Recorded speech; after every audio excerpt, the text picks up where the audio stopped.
Cotton is ubiquitous in our daily lives. It is grown in over 80 countries in the world. It is used in everything from cotton balls and dollar bills to bed sheets and your favorite pair of jeans. But despite being so commonplace, there are still many misconceptions or things you probably never knew about cotton. For one, cotton and the impacts of cultivating cotton depend mostly on how and where it's grown. Starting with the choice of the right type of seed can do a lot to influence cotton's environmental impacts in the field. Of the 3 types of seed sold today, conventional, GMO, and hybrid, at Candiani we believe that hybrid varieties offer the most potential benefits. They can be bred to maximize specific positive traits at both the field and fiber level. And they do not require genetic modifications, which means they can be grown in organic and non-organic agricultural systems alike. Contrary to common belief, cotton is not a thirsty crop. Cotton is actually considered drought-resistant and thrives with periods of water stress. According to an analysis done by Cotton Inc., cotton consumes around only 3% of all water used in agriculture globally. Its water requirements and its impacts are dependent on many factors: farming practices, cotton variety, water origin, irrigation technology, growing region, and soil health. All determine how much water is used, and more importantly, whether or not water is wasted.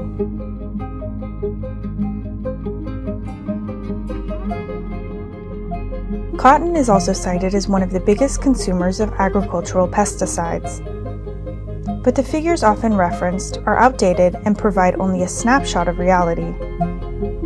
There are many nuanced and regional differences regarding pesticide application, even though their overall use has been at a steady decline since it peaked in the 1980s.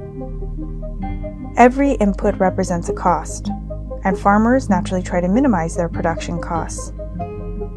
Progressive farmers now use techniques to encourage beneficial insects that can fend off damaging pests to avoid the cost of spraying.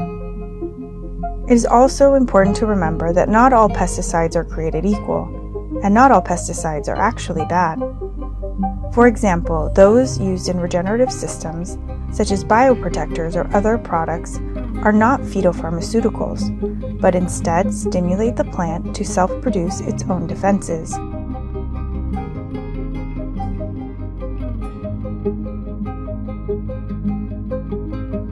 But overall, there is still much room for improvement. In 2021, almost 69% of cotton was cultivated using industrial agricultural methods. The problem with this is that we know growing crops in this way is bad for the planet, and it's bad for us.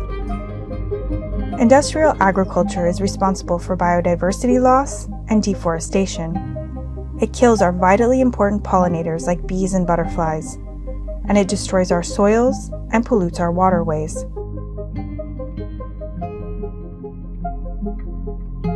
We know that we need to grow things differently. We know that we need to grow things in a way that works with nature and not against it. Luckily, we've seen a steady increase in the demand for organic cotton and other preferred fibers, in parallel with the interest in sustainable fashion. According to Textile Exchange, in 2021, preferred cotton made up 25% of the market. But this is still not enough. For the last 15 years, organic agriculture, for example, has gained in popularity, yet today it makes up less than 1% of the preferred cotton market. Why is this? The uptake among growers has been slow due to some very practical issues. Difficulties around the 3-year transition period, issues with weeds, complex chain of custody requirements, and decreased yield and fiber quality are all factors that make growers hesitant to move into organic.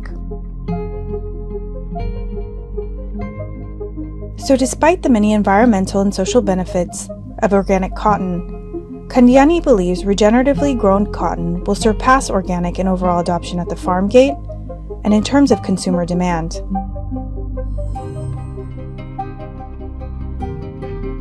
There is growing evidence that regenerative farming practices can radically transform the land by reducing pollution, improving soil health, and safeguarding biodiversity.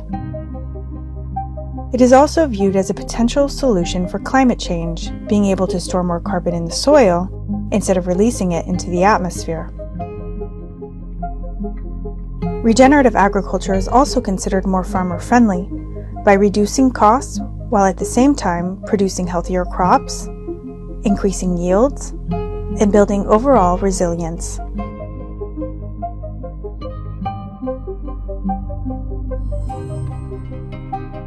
Some growers may be nervous to try something new, but as more and more run test plots using regenerative practices, or when they see their neighbors adopting them and then reporting better results, it will be hard to ignore.